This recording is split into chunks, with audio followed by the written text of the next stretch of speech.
I want to ask you about Charlie Kirk.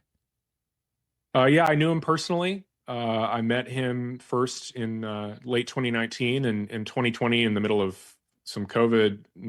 Maybe I guess it might have been 2021. No. It was 2020 because it was peak COVID. I flew out to Arizona on an empty flight because it was COVID and nobody was flying. And spent about a weekend with Charlie at the Turning Point compound.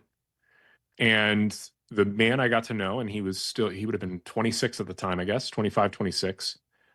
This incredibly energetic, hardworking, and thoughtful young man. A lot of people gave Charlie a lot of hate because, especially early on in his career, maybe they felt like his viewpoints weren't well developed. Well, he was 21. He got started so young in this game that people needed to give him a second to like figure out what he thought about the world. But he was a remarkably thoughtful and pragmatic, effective, a natural born leader, and with an just totally indefatigable work ethic, like the kind of guy who could work hours and hours and hours. I'd just come off of practicing in big law, and he reminded me a lot of the people in my big law firm who were able to succeed in that environment because of his what was clearly just an incredible work ethic and incredible endurance.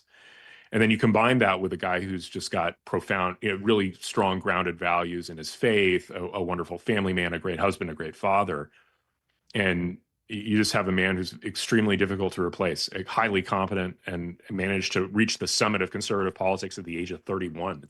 It's an incredible feat.